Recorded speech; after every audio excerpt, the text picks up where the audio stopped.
ఇచ్చే ప్రతి షరతును నెరవేర్చినప్పుడు ఈ వాగ్దానాలను మన జీవితాలను నెరవేరుస్తాడు. ఆయన మాట లోబడితే, ఆయన షరతు, ఆయన వాగ్దానాన్ని నమ్మితే మన జీవితాల వాగ్దానాన్ని నెరవేరుస్తాడు.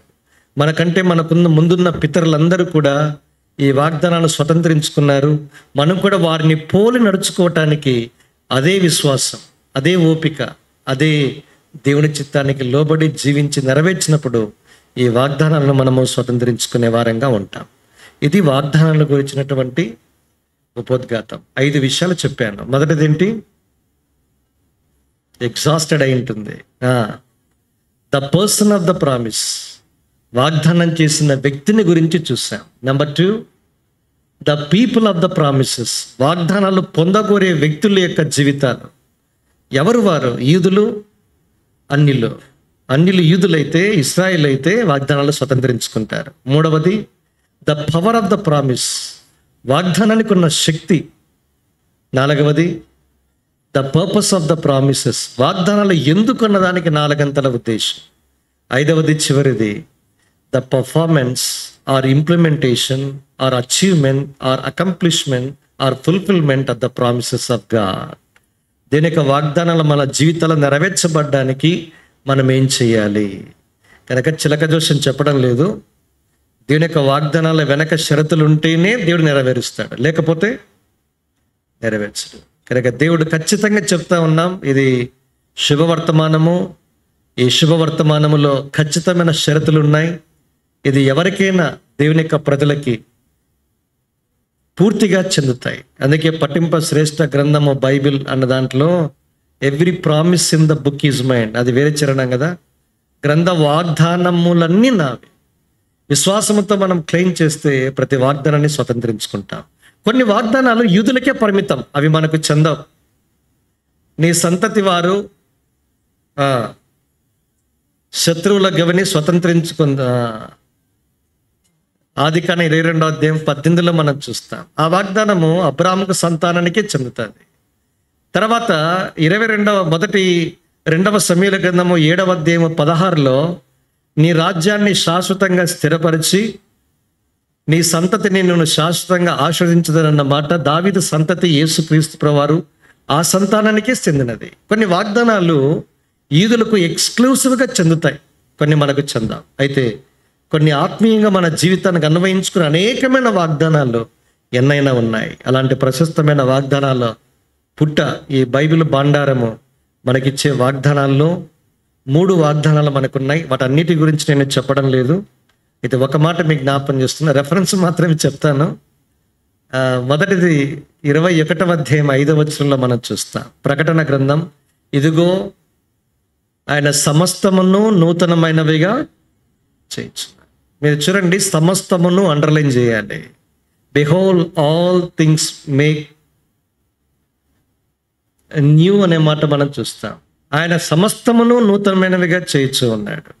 సమస్తము అన్న ఈ మాట వెలుగులో 5 తలంపులు మీకు జ్ఞాపం చేస్తాను. రెఫరెన్స్ మాత్రమే చెప్తాను, నేను లోతుగా వెళ్ళడం లేదు. మొదటిది రోమా 8:28, all things work together for good to them who love God. దేవుని ప్రేమించు వారికి సమస్తమును సమకూర్చి జరిగించుచున్నాడు.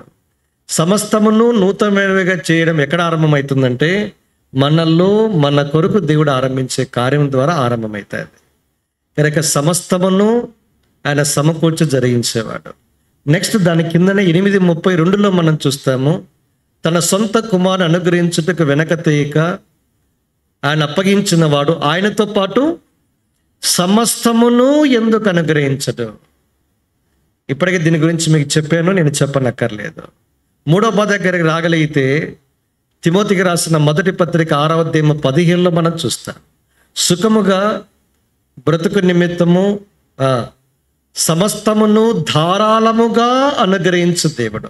సమస్తము మరలా అక్కడ రాయబడిన మాట అండర్లైన్, సమస్తమును ధారాళంగా అనుగ్రహించే దేవుడు. 4వది మార్కు సువార్త 7:37లో మనం చూస్తే, ఇదిగో ఈయన సమస్తమును ఆయన బాగుగా చేసి ఉన్నాడు. మన జీవితాల్లో దేవుడు సమస్తమును బాగుగా చేసే దేవుడు. ఏదైతే పాడైపోయిందో అన్ని బాగుగా చేస్తాడు. నేను ఎక్కువగా చెప్పలేను ఇప్పుడు, ఎందుకంటే దాన్ని ఇప్పటికీ మనం ఎక్కువగా ధ్యానించగనక. ఐదవది చివరిది, ప్రకటన 21వ అధ్యాయం 5వది, సమస్తమును నూతనమైనవిగా చేయుచున్నాను. ఇలాంటి దేవుడు ఈ రాత్రి కాలము నీ జీవితంలో ఏవైతే పాతవి ఉన్నాయో ఆ పాతవన్నిటిని రీప్లేస్ చేసి సమస్తమును కొత్తగా చేయనైనా ఈ దేవుని దగ్గరికి రాగలిగితే నీ జీవితంలో సమస్తమును నింపుచున్నవాని సంపూర్ణతలోనికి నువ్వు తీసుకురాబడతావు. ఆయన యేసుకు, ఆ యేసు పాదాల చెంత నీ జీవితాన్ని అప్పగించుకొని నూతనమైన వాగ్దాన్ని స్వతంత్రించుకొని నూతన సంవత్సరంలో సాగిపోవటానికి దేవుడు మీకు అందరికీ సాయం చేయనుగాక. రండి ప్రార్థన చేసుకుంటాం.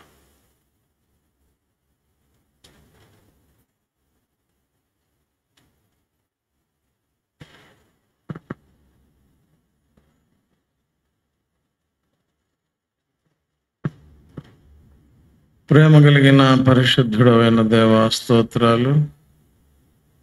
మీరు వాగ్దానాలు ఇచ్చే దేవుడు, నెరవేర్చే దేవుడు, వాగ్దాన ఫలం సంపూర్ణముగా అనుగ్రహించే దేవుడు, మీకు స్తోత్రములు.